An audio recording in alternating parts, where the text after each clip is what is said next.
Hey everyone, and welcome to today's episode. I know I usually start a lot of episodes saying this is going to be so much fun today. And unfortunately, this is not one of those episodes. However, it is a super important episode. Literally, the stuff we're talking about today could literally save your goat's life. You probably noticed the name of the episode is Call the Vet Now. And these are situations where you need to call the vet immediately. Do not post on Facebook. Do not check around with your friends who have goats and say, hey, have you ever had this happen? These are legit emergencies where you need veterinary assistance as soon as possible because time is absolutely of the essence. So if you've ever found yourself staring at a sick goat and wondering, should I call the vet? This episode is definitely for you. Knowing the difference between something that can wait until morning or something that requires immediate veterinary attention can literally, truly mean the difference between life and death for your goat. Goats are prey animals, and that means that they hide illness really well because they don't want to look vulnerable. So when they finally look sick, they can crash fast. This is why a lot of people who are new to goats say, they were completely fine and they just died. And they say all of these, terrible things about goats, like not having a will to live, looking for an excuse to die, and all that kind of stuff. So it's really important that you know what to look for so that you can be proactive. So today we're going to go over some very clear, specific signs that mean you need to call the vet now. Number one is not eating or drinking. I am always surprised when somebody calls me with a goat that is suddenly really, really, really sick. And then it comes out like, oh, well, she didn't eat anything last night when she came into the barn. And it's like, okay, last night you should have called the vet because now you've got a really horrible situation happening. This happened one time with somebody I sold a goat to. She called me and I could hear the goat screaming bloody murder in the background. And when I started asking her about other symptoms and, the goat eating and stuff, the goat had not eaten anything last night. So that was a really big red flag, especially if they're not eating and they're just lying in the corner of the barn, isolating themselves, hiding from the other goats. Could be something as serious as bloat. It could be an infection. It could be a metabolic illness. It could be a neurological illness. For you to sit there and like get on Facebook or something, or even to message, us on Facebook and say, my goat's laying in the corner of the barn, not eating or drinking. What should I do?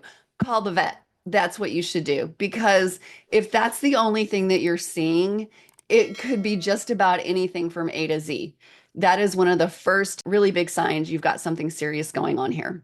Part of that, I mentioned laying in the corner of the barn. If they are laying in the corner, not really responding, they can't stand up, that is another very serious sign that means you need to call the vet right now. A lot of times, what this is that the goat has such a severe case of worms that they are so anemic that they simply no longer have the energy to stand. If that's the main thing they tell me, the goat's laying in the corner of the barn and won't stand, I ask them to check the eyelids. And very often the answer is that they're white. And this is really bad.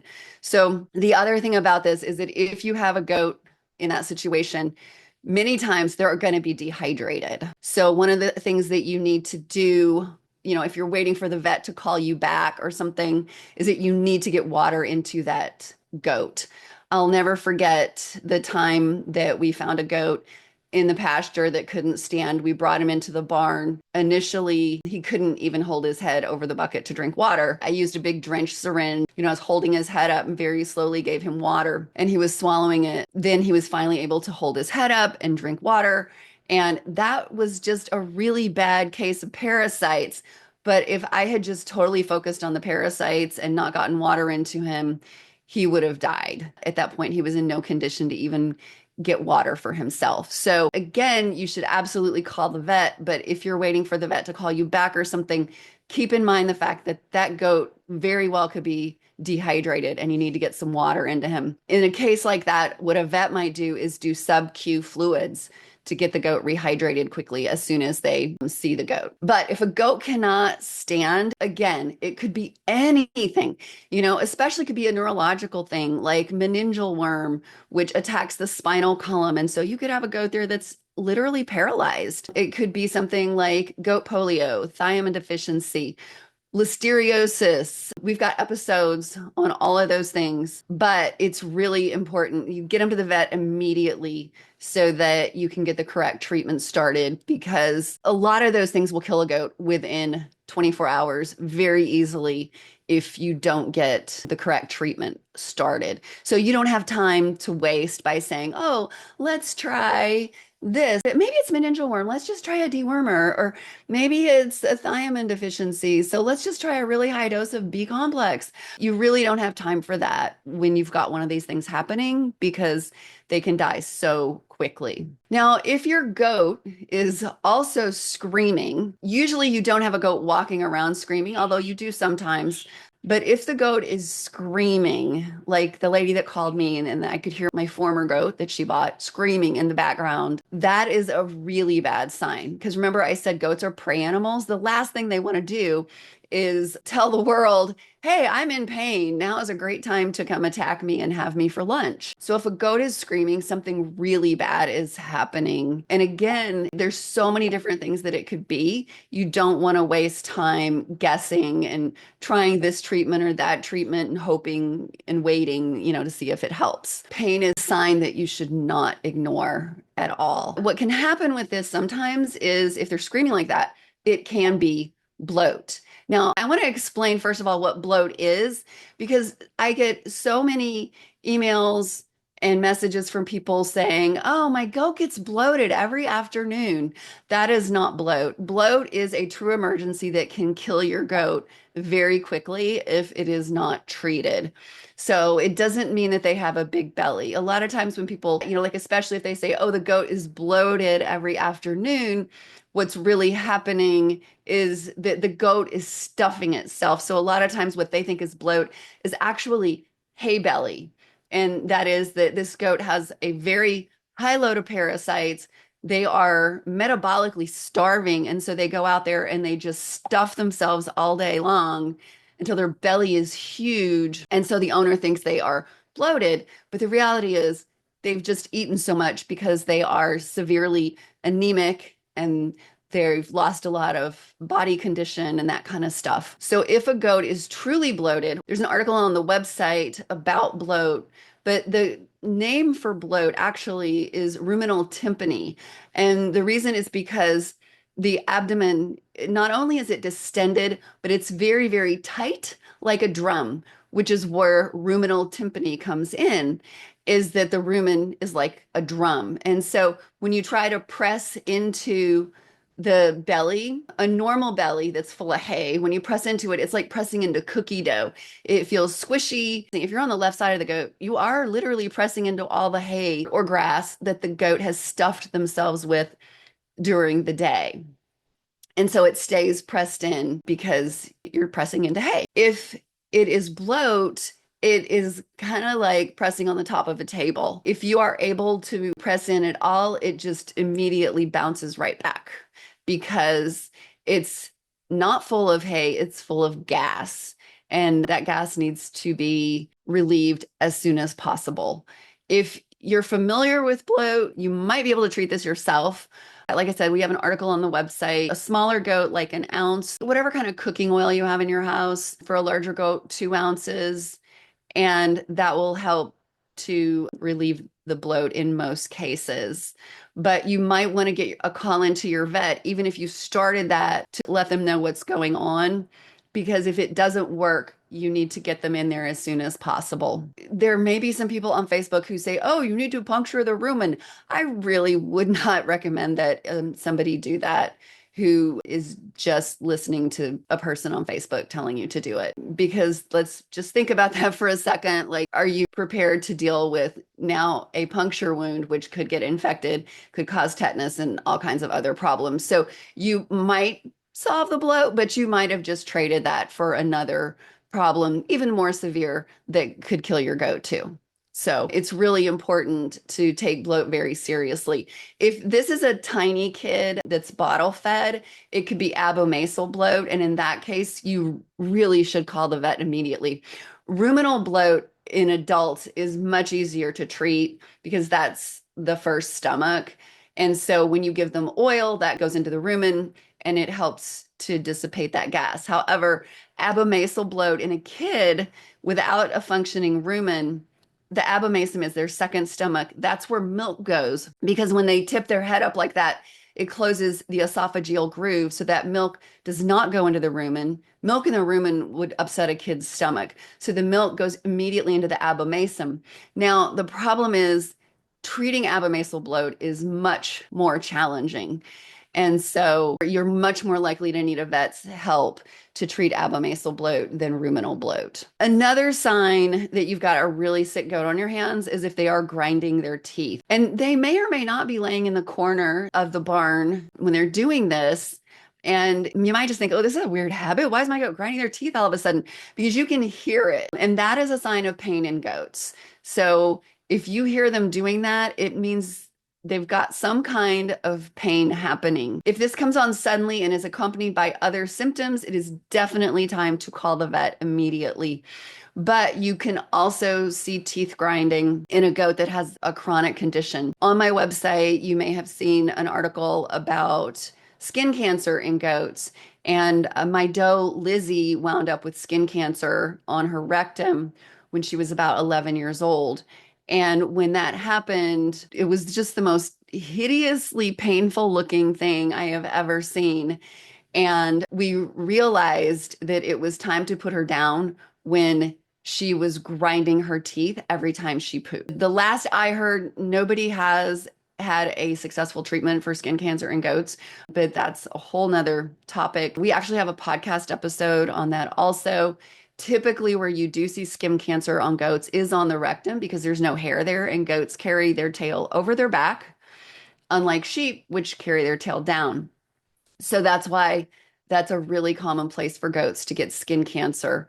And usually by the time you see it, has already spread through the pelvis, which is why I don't know anyone who has had success with removing what they saw, the skin cancer that they could see externally. Typically, like they think they got it, and then a few months later, it's back.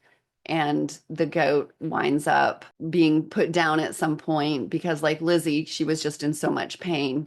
And when they do the necropsy, they find out, yeah, the cancer was spread all throughout the whole pelvis. So grinding teeth is a sign of pain. And depending on what you see with it, will let you know. If this is brand new, your goat is grinding their teeth, especially if they're like laying in the corner of the barn, not eating, it means you got something going on here that you need to get a vet involved with because you need some kind of diagnostics. Otherwise, you're just throwing spaghetti at the wall trying to figure out, what is causing them pain. Another thing that is really important to know is that goats are nose breathers. You see goats walking around, their mouth is closed, they're breathing through their nose. So if you suddenly see a goat that has its mouth open and breathing, that is definitely a sign that something's going on. So if they're gasping, breathing rapidly, breathing through their mouth, you need to call a vet quickly because that could be pneumonia or an allergic reaction to something, both of which require quick intervention. Another thing that is important to call the vet for is if you have profuse diarrhea. And I want to differentiate here because a lot of people get freaked out quickly just on what is essentially pudding poops. It's not really diarrhea. It's heading in that direction. When you look at the stool scale that we use for humans, goats are a 1, which is as constipated as you can get. They are pooping pebbles. And that's their normal. Like that's what you want to see from them is that they are pooping pebbles. They should not be pooping like a human or a dog or anything like that. That's moving towards diarrhea because their intestines are not taking out enough fluid before the goat poops. So the more watery it gets, the more dangerous it can be, especially for kids. And as one of my Goats 365 members said, they had a kid that turned into a poop fountain. If watery diarrhea is just squirting out and just covering the back end, you should probably call the vet unless you're experienced and feel comfortable treating them for coccidiosis, given it 24 hours to see what's happening. And don't keep treating for days and thinking like, well, it's not working, because It could also be a bacterial infection. The number one cause of diarrhea in kids from 3 weeks to 5 months of age is coccidiosis. So a lot of experienced breeders feel very comfortable treating a kid for coccidiosis when they get diarrhea, which is fine. But if a kid is otherwise happy, healthy, eating, acting normal, running around, playing, it's more like pudding, then you can probably wait 24 hours to see, like, well, did the kid get something weird in the pasture that caused this? Because if that's the case, it'll go away. But if it doesn't go away, or if it gets worse, as in more watery, then it's definitely time to treat. And when I say treat, I am talking about treating the cause. I really, really do not like the idea of giving a goat Pepto-Bismol because you're treating the symptom. That isn't going to help anything in the long run. Like if it does reduce the diarrhea, it's just given you a false sense of security. It has not cured the coccidiosis. It has not cured the bacterial infection or whatever is causing the diarrhea. And if it was just something they ate in the pasture, it'll go away on its own. You don't need to treat it. Whatever that weird plant was that the goat ate just needs to get through the system and then it'll be fine. So it's really important that you always look at the root cause of diarrhea and treat that. All summer long, I wind up responding to messages from people who have these skinny little kids that wind up with chronic coccidiosis. And sometimes what has happened is like they're like, oh, well, I gave it Pepto-Bismol for a few days and then it was fine. The diarrhea quit. Well, if it had diarrhea because of coccidiosis, the coccidia is still there, damaging the intestines, even though the goat doesn't have diarrhea. A lot of times people will have a really small, skinny kid and they think it doesn't have coccidiosis simply because it doesn't have diarrhea. They don't always have diarrhea when they have coccidiosis. So that's also something to think about if you've got a small kid that is not gaining weight like it should be, and you know it's getting plenty of milk, plenty of food, and all that kind of stuff. The next symptom that you absolutely should not ignore is if your goat is having any kind of neurological symptoms. And that would be seizures, walking in a circle, pressing their head against something like a wall or a tree, blindness, like all of a sudden your goat just doesn't see anything. These are signs of serious neurological issues like goat polio, thiamine deficiency, listeriosis, even brain injuries or rabies. And rabies is zoonotic. If your goat has rabies, they could give it to you. So these things also progress very quickly. Some of them are treatable if you act fast. So the very first goat that was ever born on our farm wound up with listeriosis, and it was super obvious to me. We went out into the barn in the morning as usual, and I saw Eve laying there with her body twisted like into a C shape, and she couldn't stand. And it was obvious that she couldn't see. And I was like, whoa, what's happening? And flicking my fingers at her, like she couldn't see, and her eyes twitching, which they call nystagmus. So she obviously had some neurological issues happening. I called the University of Illinois and said, hi, I've got a goat with neurological symptoms. I'll be there in 2 hours. And so we took her down there and they immediately diagnosed her with listeriosis. They treated her and she completely recovered. And they told me the only reason she recovered from that was because I acted so quickly and I immediately got her into the car and got her down there where they could treat her. We did not have a vet in our area. So you guys, if you've listened to me at all, you know I am always telling you, you absolutely have to have a vet. Eve would have died if we did not have a vet.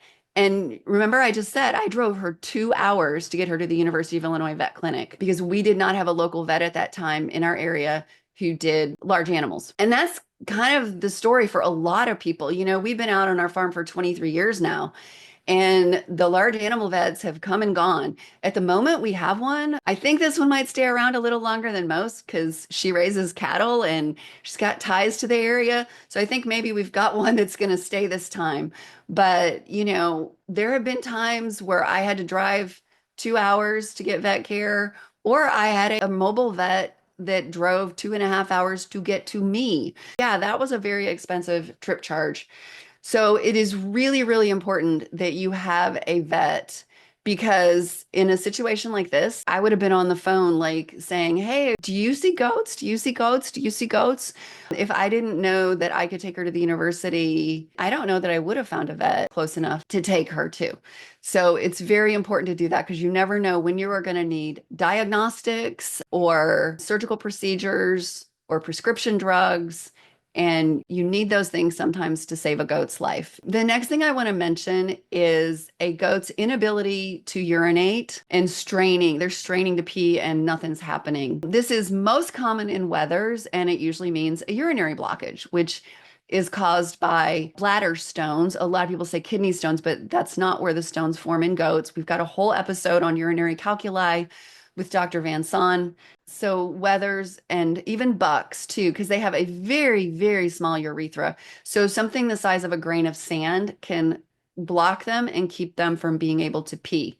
It is fatal without surgery in the most severe cases. So do not waste time hoping that it resolves on its own. Someone was telling me about having sold wethers to someone, and she said she always stresses to people the importance of feeding wethers correctly. Do not give them grain once they're a little bigger. Like if they're babies, okay, but once they're like about a half grown, no more grain, no more alfalfa, just grass, hay, and pasture. And this woman called her with the goat screaming right next to her. And she's telling this lady that she's bought the goat from that she doesn't have a vet because this lady is saying, "You've got to get that goat to a vet right now because he's going to die without it." And she's like, "Oh, I don't have a vet."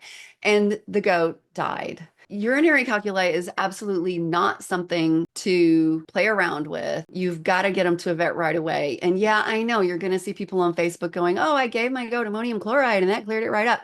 Well, it totally depends on the size of the stone. I mean, yes, maybe somebody got lucky and they had a stone that was small enough that the goat eventually passed it with or without ammonium chloride. That doesn't mean that your goat is going to be able to pass the stone because you have no idea how big it is. So it's really important to get there. Now, it is also possible that a female might have trouble urinating. And so it's really important here to know the position of a goat when it's peeing versus pooping. There are some Facebook groups where you never hear about constipation, and there are other Facebook groups where somebody thinks their goat is constipated every other day. They're giving goats enemas, they're doing all kinds of stuff that is completely inappropriate. I never, ever heard of constipation in a goat until several years ago when this just became an epidemic in a Facebook group. So you see it a lot more now. The only time, in fact, back before Facebook, we used to all hang out on the Yahoo groups. So I did a search for constipation, and the only post that I could find that even mentioned that word was a woman who said, "Hey, if you think your goat is constipated, it's probably got urinary calculi and you need to get it to the vet right away." Because I just had this horrible experience where I thought my goat was constipated and it turns out it had stones and it died. So it's really, really important to know that if male goat is, they stretch out their body to pee, or they might also arch their back, and if they want to pee on their face, they arch their back to try and make that happen. So it's really important to know the difference between what your goats do when they're pooping and when they're peeing. And the reality is they really don't do anything when they're trying to poop. It just falls out like they're walking and pooping or standing there and pooping. And so if a goat is squatting or assuming a position that it normally does when it's supposed to pee, then it could be having a problem peeing. We had a doe one time who was having trouble peeing, and she would squat, then she would bleat and grind her teeth. And when you looked at her back end, the urine was just dripping out. So I immediately called the university and took her down there. And it turned out that she had kidded a month earlier and her uterus had filled up with fluid and it was blocking her ability to pee. When the vet put her hands under the goat's bladder and like lifted, urine squirted out of her like coming out of a power washer. Like it was crazy how much urine that poor goat had in her bladder and was unable to pass. Unfortunately, that story did not have a good ending because there was really no good answer for that other than a hysterectomy to remove her uterus, which is very complicated and much more challenging than simply spaying a cat or a dog. So, if your animal cannot urinate, that is something that you really need to call the vet right away. And if you see bloody urine, which honestly, the only time you're probably going to see this is if your goats are peeing in the snow. But if you see bloody urine, that is always a bad sign. That could also mean urinary calculi, but just that the goat has so far been lucky enough to pass all of the stones. But you still should get veterinary care for that. If the urine is orange or rusty colored, that can be a symptom of copper toxicosis. So again, that's another dangerous situation. Obviously, if your goat has visible wounds, you need to get them to the vet, something like a broken leg or whatever. Don't try to fix these things on your own. It's a lot more complicated than it seems. A fever is another one too. Goats are notorious for not having a very consistent temperature. Most of the time when you check it, it's going to be between 102 and 103.5. But 101.5 is fine, 104 is fine. If it goes much higher or lower, something could be wrong. A lot of people worry more about a high fever, but honestly, if it goes under 100, that means the goat has hypothermia, and that can be even more dangerous. So when I once had a goat that had a very severe case of worms, his temperature was in the 90s. And it was because his body simply did not have the energy to keep himself warm anymore. And this was back in the beginning before we knew very much. So I actually had a buck in my house under a heat lamp to try and help him keep his body temperature up while he was regaining body condition and stuff. So there's all kinds of things that can, happen to cause your goat's temperature to go too high or too low, and you don't want to ignore those. If it is super, super hot in your area, somebody contacted me a year or two ago. They were in a place that was crazy hot, and their goat's temperature was like 106, and the goat was just overheated. Like she brought the goat in the house, and within an hour, the goat's temperature was normal and she was completely fine. So getting overheated in the middle of summer is something that is also possible. But if that's what it is, and you bring them into an air conditioned place, the temperature should go back to normal really fast. If it doesn't, then, you probably want to call the vet. So especially when it's combined with like all these other symptoms. And then the last thing I want to mention today are tetanus symptoms. We've got a whole episode on tetanus, but if your goat ever looks incredibly stiff, legs are stiff, it has difficulty opening its mouth, those are symptoms of tetanus, and you need to call the vet immediately. Tetanus is usually fatal, even with treatment, but without treatment, then it's definitely going to be fatal. It's a sad death because the term people used to use was lockjaw. And so the goat can't open its mouth, which means it can't eat. So it's not usually a super quick death. I hope you have found this episode helpful. I get so many questions on Facebook and on our website and stuff where people are like, what's wrong with my goat? And a lot of times the answer is call your vet now. So I just went over this list of situations where these are situations where you need to call the vet now. Don't message me on Facebook, don't post in any of the goat groups or whatever, because somebody's going to tell you, oh, it's fine. And somebody's going to tell you, oh, it's terrible. Like if you've posted there much, you get answers from A to Z. And the reality is that somebody who's not right there with you with your goat can very easily give you the wrong information when your goat is having a severe medical problem. And they can wind up dying sometimes very quickly with a lot of the things that I talked about today. So if your vet is too far away or unavailable, that is even more of a reason to have a standing relationship with them so that they can talk to you over the phone. I have had clients in places like Alaska, where, like, so far north in Alaska, their vet would fly in on a helicopter once every summer, check out all the goats, give them any kind of medications or anything they think they might need over the next year. And then between those times, it's all by phone, that they're talking them through any problems they may have. I've had a client on the Aleutian Islands that is only reachable by boat. So I really don't feel like anybody in the continental US has an excuse for not having a vet that they can get to unless you're in some very, very remote place. And you need to at least call them and talk to them about it.